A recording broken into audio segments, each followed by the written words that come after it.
back for the season finale of Life After Lockup, Love After Lockup. If you're watching this video, first of all, thank you. And if you're watching it, please be sure to like the video, subscribe to the channel. Okay, so Love After Lockup, Life After Lockup, season finale, Love is a Sacrifice, season 5, episode 50. All right. Bianca and Daniel. I told y'all last week, right? Not today, Wednesday Addams. I will not be discussing it. All right, Melissa and Joey. We'll just go ahead and get them out the way. Joey is not even as mad, honestly, as he could be, or in my opinion, should be, at Melissa for doing all that research on the ring with her hating ass friend. Joey said, you know, she let other people influence her about him, and that's what's upsetting. And he was like, it's just like me going to a job interview. It goes well, then they do a background check, and they're like, you're a felon. And he said, it's something that's always there. He said, and I feel like you're treating me like that. And she's like, no, that's not the case. That's not the case. And I'm like, yeah, it is. It is. Because you would have never had that appraised had it come from a man who was not a felon. All right. Melissa telling us that she found out there may be something illegal with the ring and trying to use that as a comeback to him. Meanwhile, the jeweler, these people, I don't know if they are gaslighting us or they just forget that we can see this. Meanwhile, the jeweler kept telling them it's frowned upon, but nobody's going to jail over this. It's just something that can be fixed. This, that, and the other. She acts like that man didn't say that over and over again. But white girls stay lying like that. They do that shit, and I hate that shit. Moving on. All right, let's do Teeny and Rob.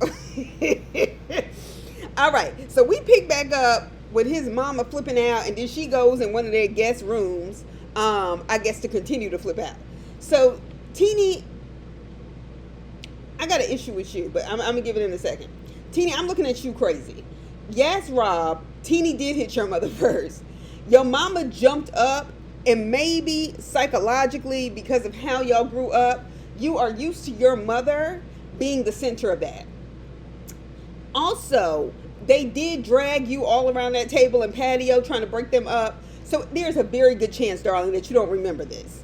However, I'm sure since watching this season, there may be some tension in the household. Anyway, and I get it. All right. So, however, Tinny, I'm looking at you because I actually think you're the problem, and not the problem maybe in the way people think I'm going with this.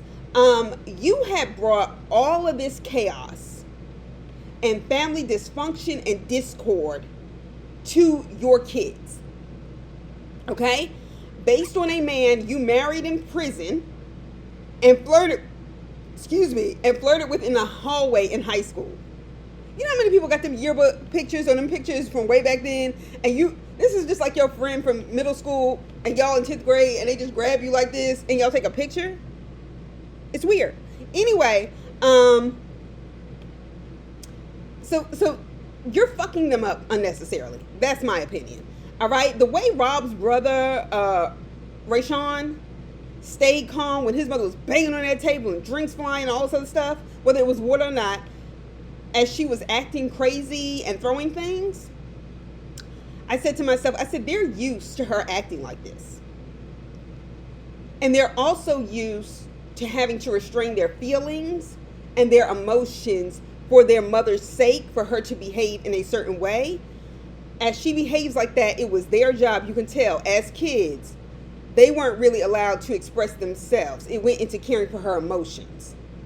He stayed way too calm. And deep down inside, he's probably traumatized from a kid and gets scared when he's around her. If we're just keeping it real. And this is just what I'm noticing. And those kind of boys who grow up like that, with a mother like that, take it out on the women in their life when they become adult men. And that's why I have such a problem with his mother. All right, so Teeny, what are you leaving work for? You gonna take an early lunch on your first day of a job y'all do need, which is why you got one, because you are watching the videos in your house with the sound at that. Okay, forget security cameras. These are real videos that show everything. This is a fucked up situation. First of all, nobody needed them cameras all over that house anyway. You had Rob, who had been in prison, all of his adult life, setting up cameras in y'all's home, watching the kids in their bedrooms with God, doing God knows what with those videos. Y'all shouldn't even have that. That is so unhealthy and so unnecessary.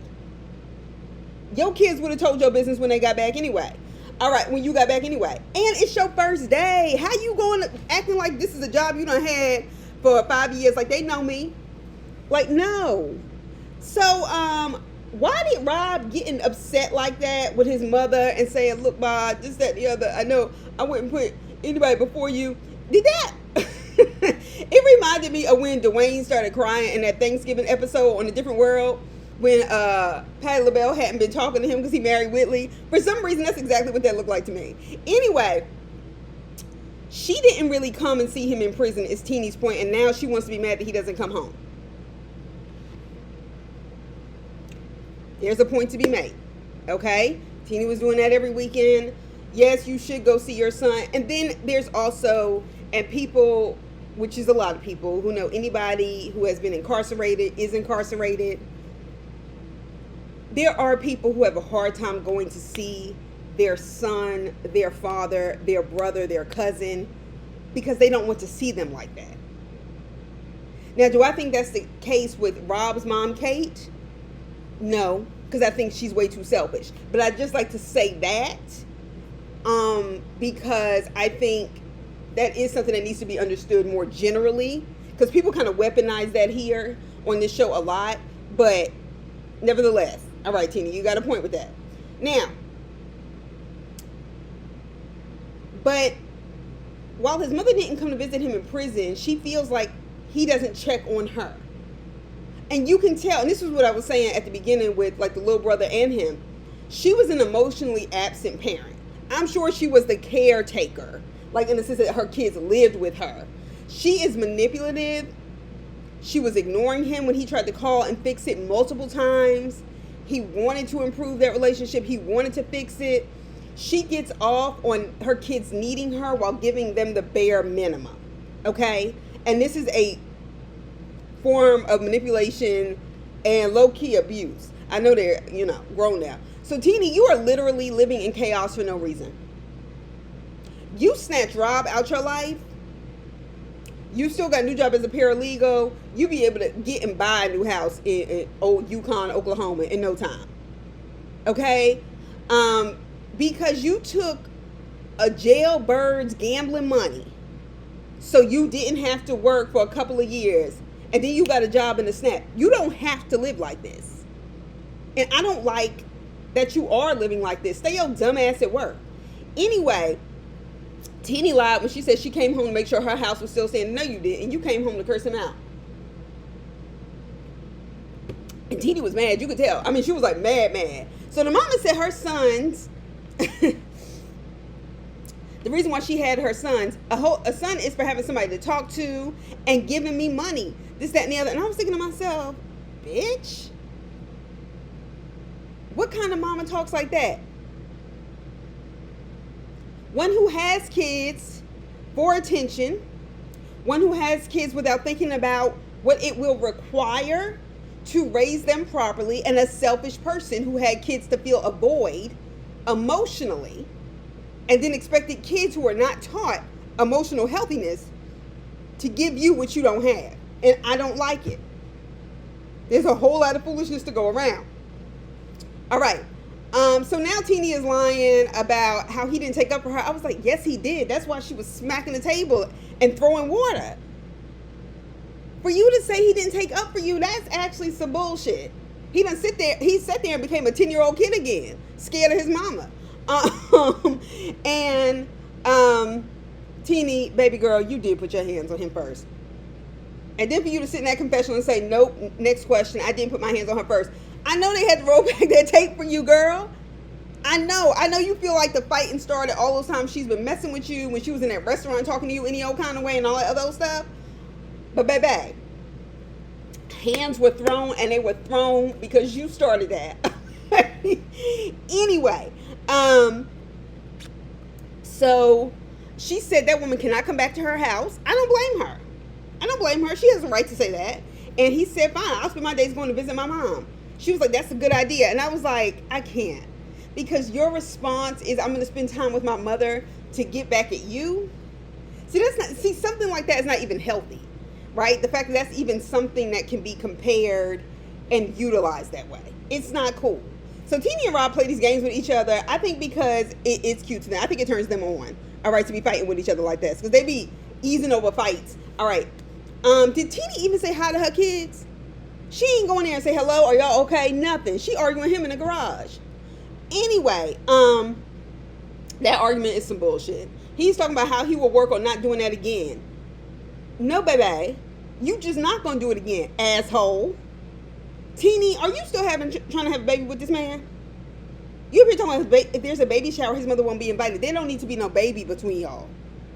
Because he will become an unnecessary burden. Because trust and believe, once them checks start rolling in from your job, and you do seem like the kind that if you just stop doing dumb shit, like you doing right now, getting caught up with him, you will get promoted. I think you're probably very likable on the job. But you about to lose it. You keep leaving early on a lunch break at a job you just started the first day. Didn't even say hey to your kids. Anyway. All right. Kimmy and Joey. Kimberly, Kimmy, Kim. Even if Joey is not the father, that black man you were married to is the one who needs to get the DNA test. All that DNA test proved was that Joey was not the father. Both of them kids look white. And they look white in a former slave state. And maybe some of y'all don't understand what that means. But there's always something that even if you're like lighter that makes you look black. And you just have an eye for it. Especially as a black person, you know. But like in a former slave state, your mixed race child would not have come out looking that white. The blood is too intermixed against all of our wills. And racially, it seems like white dilutes when racially mixed. It does. It does. People of African descent, people of Asian descent have very, very consistent features. And it takes usually 2 or 3 generations for it to kind of mellow out. Like, so, I mean, I'm not just saying that. I'm saying that, you know, give me a break. All right, Tatum does the dramatic opening and finds out he's not the father. Tatum said, honestly, it's a good thing. I was like, Tatum is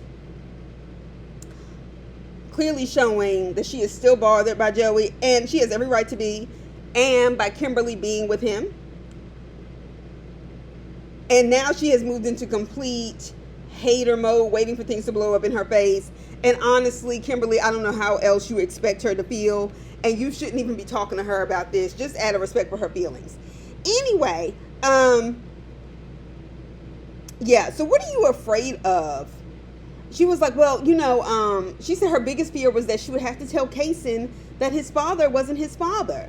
Really? You told us that when y'all dropped him off, they were calling Joey Daddy. Was that really your biggest fear? Because it seems like to me, your biggest fear, what you were afraid of, was the loss of that child support. That child support is the reason why you got that house. That child support is the reason you gonna be in a lot of debt if you got to pay it back. So Miss Me, she don't want that. She don't want that husband now, ex-husband, to do no DNA test. So she called Joey and told him he wasn't the father. He took it well. He honestly took it better than I thought he would. I mean, she said the same thing. She said she thought he would be more upset. She was like, well, he pushed it. You know, I wonder if he's hiding his feelings from me. Yeah, he did push. You want to know why? Because if y'all had a baby, he could exploit that and have a place to go and money in his pocket, because you would be saying, at least, you know, he's still the child. I mean, he's still my father's child, so I take care of him. Girl, bye. And Tatum is right. He is going to continue to go through that cycle, but we all know you're not going anywhere, so there's no sense in us trying to play this game. All right. Keurig and Britney. Britney has to go back home because of her travel pass. And when I tell y'all, Britney is on my fucking nerves.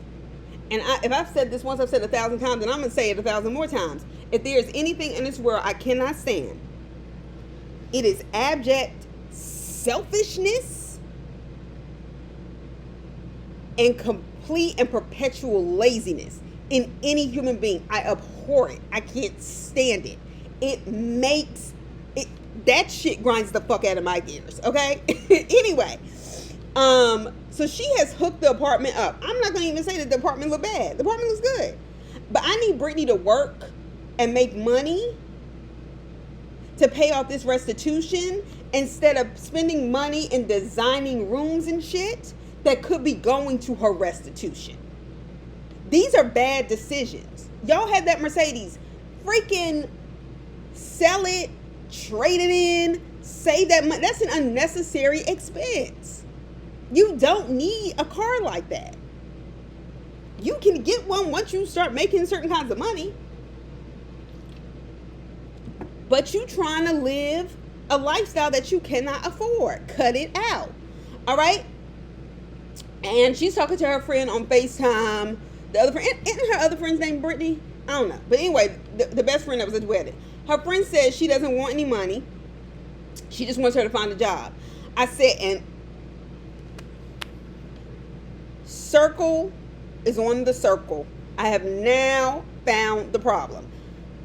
Too many people have been there to enable Britney's habits of not working and giving her something to fall back on.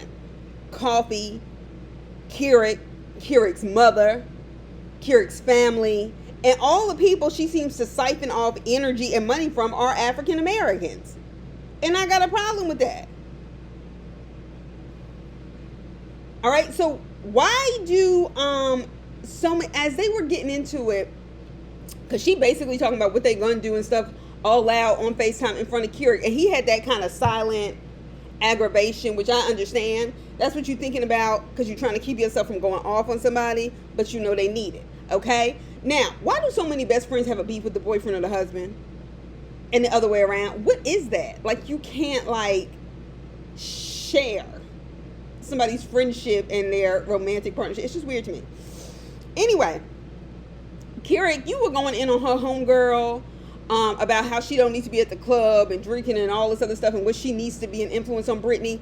All of y'all, both y'all getting in that argument, took the responsibility off Britney to be the adult she's supposed to be and the woman she's supposed to be in a committed relationship with you. Both of y'all, two black people, start fighting over what they should both be doing in her life to make her better. No, that's her fucking job. And that shit was pissing me off too. All right? And you went off on her homegirl because you really want to take it out on Britney. But you know how she gonna cry and whine and scream and follow him everywhere like she did around that part. All right.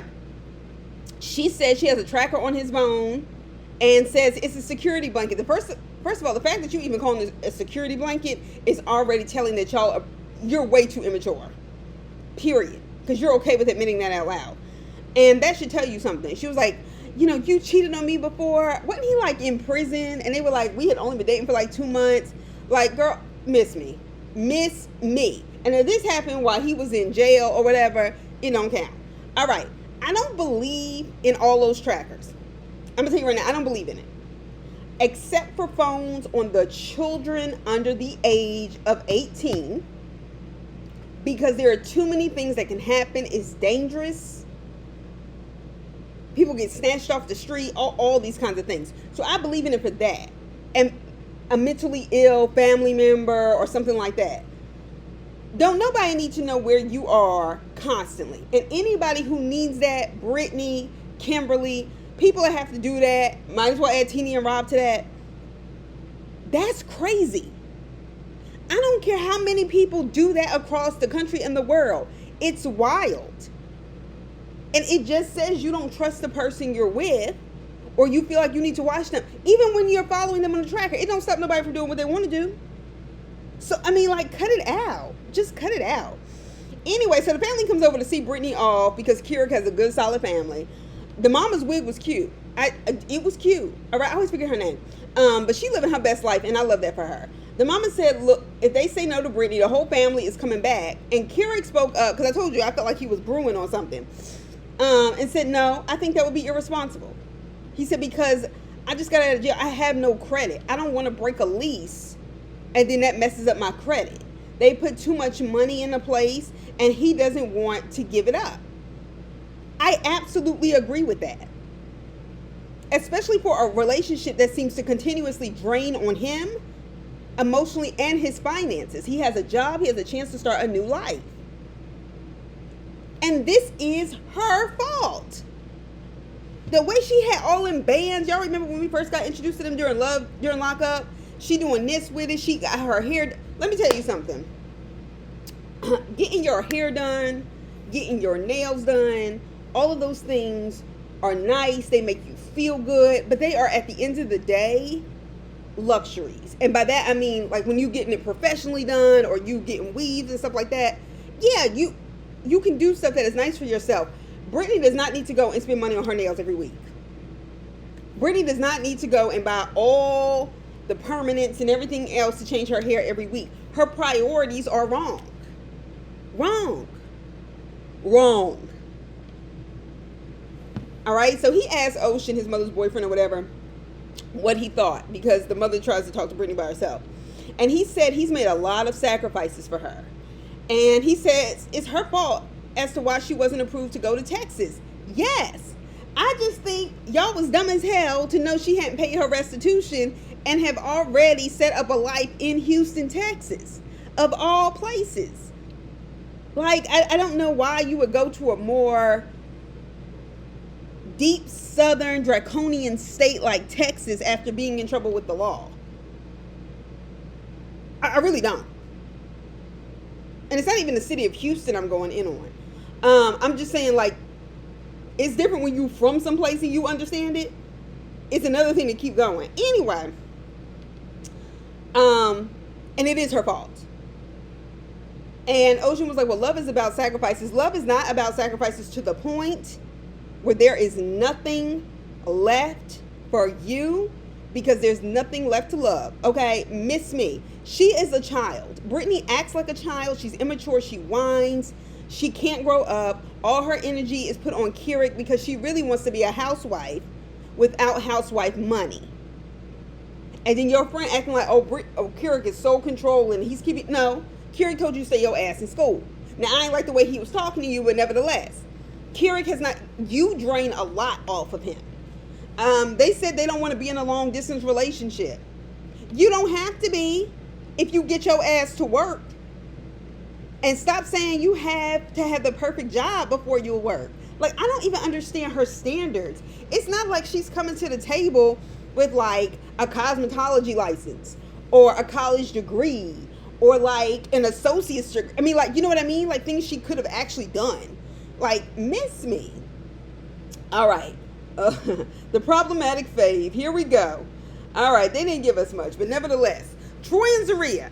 He's up here going off on Yana, talking about, where my daughter? Where my daughter? First of all, I knew that little girl wasn't in the car. All right. He's up here telling her, open the car door. Like, that was his car. I said, oh no. You ain't paying nobody's bills. You demanding that she open the car door? For y'all to sit, and by y'all, I mean Troy and Zaria, to sit in front of this camera and talk and try to make this like it's Yana's fault, fuck you. Because you're trying to tell me what I'm seeing is not what I'm seeing. Zaria operates like a narcissist. I'm not diagnosing her, but I'm saying she operates like one. She creates the chaos and then gets calm once everybody is all worked up, because that's what makes her feel good. To see everybody else in a tizzy. Zaria, you wouldn't go pick up his daughter. You kicked him out the car at Staples. And you left his daughter and his mother at a train station that is not accessible, you can tell, without a car for somebody to come and pick you up, and then screamed at him and told him he wasn't going anywhere, wouldn't let him drive. And that was really the reason why you were like, fuck it, I want to drive, because you really didn't want him to go and get his daughter. That little girl is not important to you. You don't want that little girl around, and I don't give a fuck what you say. I don't care how many Claire's Jewelry Boutique earrings you bought that little girl. Miss me. That was your fault. And to put a 7-year-old little girl in a situation to, one, after her mother graciously let her go down there with her crazy ass grandmama just to make sure he saw his daughter, and said, okay, you leave her there, stranded. She doesn't really know her father yet. He's only 6 weeks out of prison. She doesn't know you at all. She know you a hoe that switched from one cellmate to another one. And you are really up here acting like her being upset and driving all the way down there. She should have done that. Her child was grossly disappointed by a woman she doesn't know and by a man that has been away for several years. You wouldn't go pick up his daughter. You and him both. And you failed her. You failed her, Troy. And Zaria led the charge. She caused all of that. Calling her homegirl a B word and stuff like that. My daughter ain't even in the car. And Zaria up here, you're full of shit. And Troy, you fucked this up. You left your child outside waiting. Y'all didn't go pick them up. This is my right. This is my this. This is my... Yeah, it was. It is your right. So exercise it and go and make sure your child's taken care of. I don't give a fuck if you got to call an Uber, this, that, and the other. Fuck Zaria. You have access to that car any other time. Woo, that made me mad. All right, so Justine and Michael. You got too much of them. But nevertheless, Justine insists on having this damn party for a 1-year-old who's not going to remember anything about it and making her small children help her do something ridiculous. Get the cups. I need y'all to help. And granted, kids do need to help, but it was also kind of like, this wasn't like a regular chore, okay? Why couldn't they get a little cake and come around the table and sing, take a good family picture and move on? Her stress about that is not a problem that had to be a problem, okay? You got real stresses, Justine. Her mom and grandmother came to visit her. Y'all notice how nobody went to pick up her mother? I was like, damn, y'all must be mad. Y'all went to pick up Michael's mother. All right, so the mother calls her pregnancy asinine. I'm not laughing. It's just, okay. She said Michael told her after they had Manhattan that he was getting a vasectomy. She was like, and then a month later she's pregnant? She said Michael needs to tie that thing in a knot. And I was like, I agree. He has more than enough children. More than enough. Okay? I liked Grammy. I just, but mom got to work. The thing was, mom was right about the tying it in a knot, but she got to work on her tone and delivery because it's on camera and you don't want this to roll back one day and your grandkids hear it. Anyway, Grammy was great. I really liked her. She seemed sweet. She was like, you could have been one of those, you should be grateful. You could have been one of those women who had to stay in the hospital months before giving birth. And I thought about that and I said, you know what, that's a good way to look at that. That you're still doing better than some people.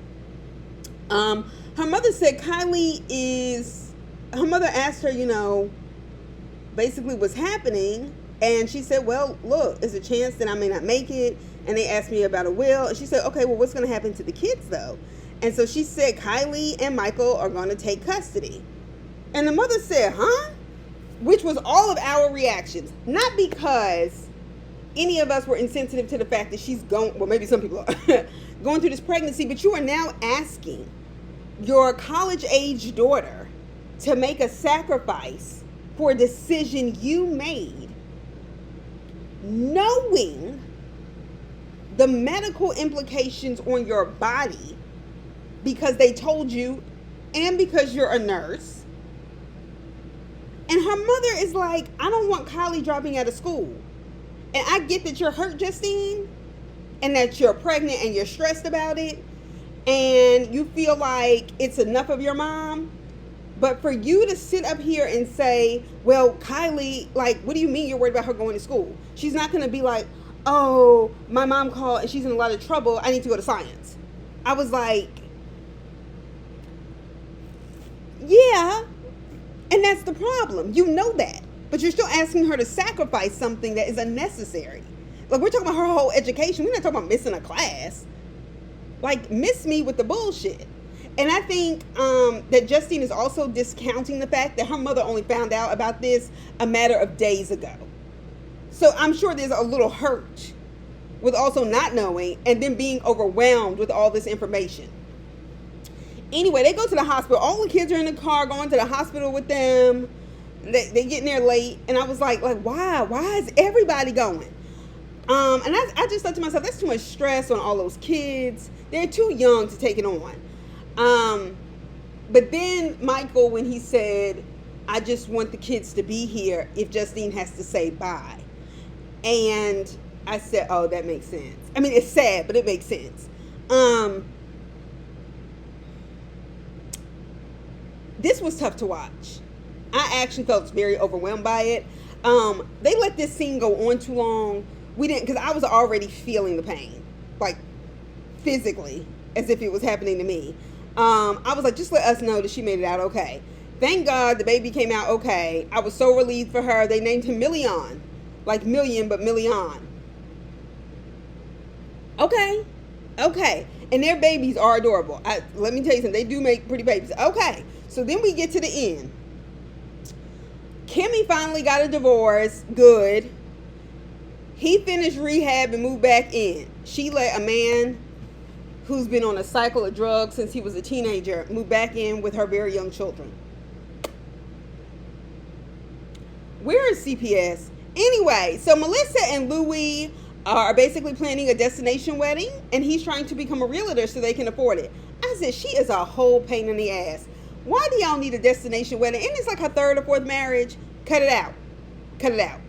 All right, Tina and Rob haven't spoken to Kate, his mother, since they stopped filming. He finally got that ugly ass tattoo removed. Zaria and Troy are planning a real wedding with their Love After Lockup money, I guess. I hope they got their rent paid. Yana let the baby visit her dad in Syracuse. Yana did not strike me as somebody trying to keep her child from him. What she did, though, was what I think is the most intelligent thing to do. Is what a mother's supposed to do. You don't leave your child with just anybody. Anything can happen, and especially now in this age when we've been exposed to the history of sexual abuse of kids, and everybody does not look at kids as something to protect. They oftentimes will look at them as a way to take advantage or beat up on somebody that they could not do that to an adult in the same way. So I'm sorry, y'all not gonna get me with that blaming Yana and all that shit. Carrick moved back to Virginia. I was like, damn. He moved back to Virginia because her parole got denied again. I knew it was going to get denied. Like, when we're talking about a court looks at your finances and expenses. You could have been paid that restitution back. In which you paid for a car in less than a year. Anyway, so she's selling makeup and doing nails on the side to pay for it. She better not buy no new clothes, no new shirts, no new nothing. All right? She don't need to gain or lose no weight. She needs to be able to wear the same thing all the time. Justine and Michael still have his mother living with them. And honestly, she could probably use the help. And they just released their first duet. I said, duet? You know, I mean, it was a rap song with two people on it. Does that count as a duet? I always think of people singing. And I was like, I cannot. And honestly, when I heard it, Michael give it up. But Justine, I'm going to be honest, Justine sounded better than him. Justine might be able to do some bars somewhere. But anyway, that's all I got. I'll talk to y'all soon. I'll see y'all later for Love and Marriage Huntsville. And yeah.